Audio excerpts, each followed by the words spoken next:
Hi hello ಎಲ್ಲರಿಗೂ ನಮಸ್ಕಾರ. ನಿಮ್ಮ ಕಾವ್ಯ ಬಾಲಾಜಿಗೌಡ ಯೂಟ್ಯೂಬ್ ಚಾನಲ್ಗೆ ಸ್ವಾಗತ. ಯಾರೆಲ್ಲ ನೋಡ್ತಾ ಇದ್ದೀರೋ ಸಬ್ಸ್ಕ್ರೈಬ್ ಮಾಡಿ ಕಾವ್ಯ ಬಾಲಾಜಿಗೌಡ ಯೂಟ್ಯೂಬ್ ಚಾನಲ್ನ.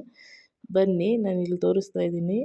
ಇವತ್ತು ಹೋಟೆಲ್ ಸ್ಟೈಲಲ್ಲಿ ನಿಮಗೆ ನಾನು ಹೋಟೆಲ್ ಸ್ಟೈಲಲ್ಲಿ ತರಕಾರಿ ಬಾತ್ ಮಾಡೋಣ ಅಂತ ನಾನು ಇವತ್ತು ಎಲ್ಲ ರೆಡಿ ಮಾಡಿ ತೋರಿಸ್ತಾ ಇದ್ದೀನಿ ನಿಮಗೆ. ತರಕಾರಿ ಬಾತ್ ಹೋಟೆಲ್ ಸ್ಟೈಲಲ್ಲಿ ಮಾಡೋದು ಅಂದರೆ ಬರೀ ಏನಿಲ್ಲ, ಬರೀ ಆಡ್ಸ್ ಮಾಡೋದು ಇದು.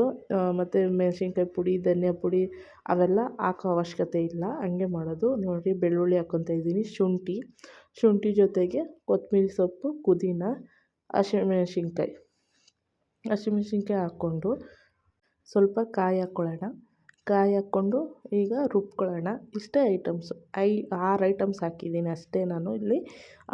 ಈಗ ಕುಕ್ಕರ್ ಇಟ್ಕೊಳ್ಳೋಣ. ಸ್ವಲ್ಪ ಎಣ್ಣೆ ಹಾಕ್ಕೊಂಡು ಏನು ನಾವು ಬಾತ್ ಮಾಡಬೇಕು ಅಂತ ಇದ್ದೀವಿ ಅದಕ್ಕೆ ಏನು ಎಲೆ ಮತ್ತು ಹಾಕ್ಕೊಂಡು ಮಿಕ್ಸ್ ಮಾಡ್ಕೊಂಡು ಈಗ ಈರುಳ್ಳಿ ಹಾಕ್ಕೊಂಡು ಚೆನ್ನಾಗಿ ಫ್ರೈ ಮಾಡ್ಕೊಳ್ಳೋಣ. ಫ್ರೈ ಮಾಡಿಕೊಂಡು ಈಗ ಚೆನ್ನಾಗೆ ನಾನು ಏನೇನು ಹಾಕಿದ್ದೀನಿ ಅಂತ ತೋರಿಸ್ತೀನಿ. ಇಲ್ಲಿ ಹುರುಳಿಕಾಯಿ ಹಾಕಿದ್ದೀನಿ, ಮತ್ತು ಅವರೆಕಾಯಿ, ಬಟಾಣಿ, ಮತ್ತು ಒಂದೇ ಒಂದು ಆಲೂಗಡ್ಡೆ ಹಾಕಿದ್ದೀನಿ. ಇಷ್ಟು ಹಾಕಿ ಮಾಡ್ತಾಯಿರೋದು ಇವತ್ತು ನಾನು. ಬೇಗನೆ ಆಗುತ್ತೆ ಮತ್ತು ಚೆನ್ನಾಗಿರುತ್ತೆ, ಸೂಪರಾಗಿರುತ್ತೆ. ಹೋಟೆಲ್ ಸ್ಟೈಲಲ್ಲೇ ಇದು ಮಾಡುವಂಥ ರೆಸಿಪಿ ಇದು. ಹೋಟೆಲ್ ಸ್ಟೈಲಲ್ಲಿ ಹೆಂಗೆ ಮಾಡ್ತಾರೆ ಏನು ಅಂತ ಇದು ಮಾಡ್ತಾ ಇರ್ತೀರ ಹಳ್ಳಿ ಕಡೆ ಈಗ ನಮ್ಮ ಮಾದೇಶ್ವರನ ಬೆಟ್ಟ ಆ ಕಡೆ ಈ ಕಡೆ ಹೋಗ್ತಿರಲ್ವ, ಆ ಕಡೆ ಥರ ಮಾಡ್ತಾ ಇರೋದಿದು ನಾನು. ಸೂಪರಾಗಿರುತ್ತೆ, ಮಾಡಿ ನೋಡಿ ನೀವು ರೆಸಿಪಿನ, ಚೆನ್ನಾಗಿ ಬರುತ್ತೆ ಇದು.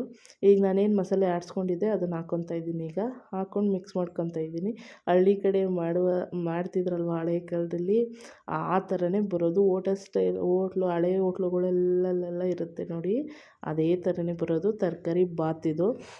ಬನ್ನಿ, ಈಗ ಟೊಮೆಟೊ ಹಣ್ಣು ಹಾಕ್ಕೊಳ್ಳೋಣ. ನಾನು ಇಲ್ಲಿ 2 ಟೊಮೆಟೊ ಹಣ್ಣು ಹಾಕ್ಕೊಂಡಿದ್ದೀನಿ. ಈಗ ಮಿಕ್ಸ್ ಮಾಡ್ಕೊಳ್ಳೋಣ ಚೆನ್ನಾಗಿ. ಮಿಕ್ಸ್ ಮಾಡಿಕೊಂಡು ಇದಕ್ಕೆ ನಾನು ಅರಿಶಿನ ಏನೂ ಹಾಕ್ತಿಲ್ಲ, ನಿಮಗೆ ತೋರಿಸ್ತಾ ಇದ್ದೀನಲ್ವ, ಅರಿಶಿನ ಏನೂ ಹಾಕ್ತಿಲ್ಲ. ಅವಾಗೆಲ್ಲ ಏನು ಹಾಕ್ತಿಲ್ಲ, ಅದಕ್ಕೆ ಅರಿಶಿನ ಏನು ಹಾಕ್ತಿಲ್ಲ, ಹಂಗೆ ಮಾಡ್ತಾ ಇರೋದು ನಾನೀಗ. ನೋಡಿ, ಯಾರೆಲ್ಲ ನೋಡ್ತಾ ಇದ್ದೀರಾ ಸಬ್ಸ್ಕ್ರೈಬ್ ಮಾಡ್ಕೊಳ್ಳಿ ಕಾವ್ಯ ಬಾಲಾಜಿಗೌಡ ಯೂಟ್ಯೂಬ್ ಚಾನಲ್ನ. ಬನ್ನಿ, ಈಗ ಸ್ವಲ್ಪ ಉಪ್ಪು ಹಾಕ್ಕೊಂಬಿಡೋಣ. ಉಪ್ಪು ಹಾಕ್ಕೊಂಡು ಮಿಕ್ಸ್ ಮಾಡ್ಕೊಳ್ಳೋಣ. ಒಂದು ರೌಂಡು ಮಿಕ್ಸ್ ಮಾಡಿಕೊಂಡು, ಬ್ಯಾಚುಲರ್ಸ್ಗಳು ಮತ್ತು ಈ ಕಲಿತಾ ಇರೋರು ಆಲ್ಮೋಸ್ಟ್ ಇದನ್ನು ಆರಾಮಾಗಿ ಮಾಡ್ಕೊಬೋದು, ಏನು ತೊಂದರೆನೂ ಇಲ್ಲ, ಆರಾಮಾಗೆ ಮಾಡ್ಕೊಂಡು ತಿನ್ಬೋದು. ಮಕ್ಳುಗಳಂತೂ ಇನ್ನೂ ರುಚಿ ಚೆನ್ನಾಗಿದೆ ಅಂತ ತಿಂತಾರೆ. ಖಾರನೂ ಇರೋಲ್ಲ ಅಷ್ಟೊಂದು, ಅಷ್ಟು ಮೆಣ್ಸಿನ್ಕಾಯಿ ಹಾಕೋದ್ರಿಂದ ಸ್ವಲ್ಪ ಅಷ್ಟು ಖಾರ ಬರೋಲ್ಲ. ನೋಡ್ಕೊಂಡು ಹಾಕ್ಕೊಳ್ಳಿ ಮೆಣ್ಸಿನ್ಕಾಯಿನ, ಚೆನ್ನಾಗಿರುತ್ತೆ.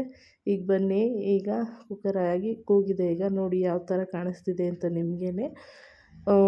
ನೋಡಿ ಯಾವ ಥರ ಇದೆ ಅಂತಲೂ ನಿಮ್ಗೆ ತೋರಿಸ್ತಾ ಇದ್ದೀನಿ ನಾನು. ಮೇಲೆ ಹಿಂಗೆ ಬಂದಿರುತ್ತೆ, ಅದನ್ನು ಮಿಕ್ಸ್ ಮಾಡಿಕೊಂಡ್ರೆ ನೋಡಿ ಈ ಥರ ಆಗುತ್ತೆ. ನೋಡಿ, ಹಳ್ಳಿ ಸ್ಟೈಲಿನ ತರಕಾರಿ ಬಾತ್ ಮಾಡೋದು ಹೆಂಗೆ ಅಂತ ತೋರಿಸ್ಕೊಟ್ಟಿದ್ದೀನಿ ನಾನು. ಯಾರೆಲ್ಲ ನೋಡ್ತಾ ಇದ್ದೀರಾ ಕಾವ್ಯ ಬಾಲಾಜಿಗೌಡ ಯೂಟ್ಯೂಬ್ ಚಾನಲ್ನ ಸಬ್ಸ್ಕ್ರೈಬ್ ಮಾಡಿ. ಎಲ್ಲರಿಗೂ ನಿಮಗೆ ನೋಟಿಫಿಕೇಷನ್ ಬರುತ್ತೆ. ಅದ್ರ ಜೊತೆಗೆ ಮೊಸರು ಬಜ್ಜಿ ಹಾಕ್ಕೊಂಡು ತಿಂತಾಯಿದ್ರಂತೂ ಸೂಪರಾಗಿರುತ್ತೆ ಕಣ್ರಿ. ಹಳ್ಳಿ ಸ್ಟೈಲಲ್ಲೇ ಸೇಮ್ ಮಾಡಿರೋದು. ಮಾಡ್ಕೊಳ್ಳಿ, ತಿನ್ಕೊಳ್ಳಿ, ಎಲ್ಲರೂ ಮಜಾ ಮಾಡಿ. ಈ ರೆಸಿಪಿ ನಿಮ್ಗೆ ಇಷ್ಟವಾದಿದ್ದಲ್ಲಿ ಲೈಕು, ಕಮೆಂಟು, ಶೇರು, ಸಬ್ಸ್ಕ್ರೈಬ್ ಮಾಡ್ಕೊಳ್ಳಿ. ಎಲ್ಲರಿಗೂ ಧನ್ಯವಾದ, ನಮಸ್ಕಾರ. ನಾನು ನೆಕ್ಸ್ಟ್ ವೀಡಿಯೋದಲ್ಲಿ ನಿಮಗೆ ಸಿಗ್ತೀನಿ. ಯಾವ ಥರ ರುಚಿ ಇದೆ ಅಂತಲೂ ಕಮೆಂಟ್ ಮಾಡಿ, ಬೇಕಾದ್ರೆ ಮನೇಲಿ ಮಾಡಿ ನೀವು. ಎಲ್ಲರಿಗೂ ಧನ್ಯವಾದ, ನಮಸ್ಕಾರ.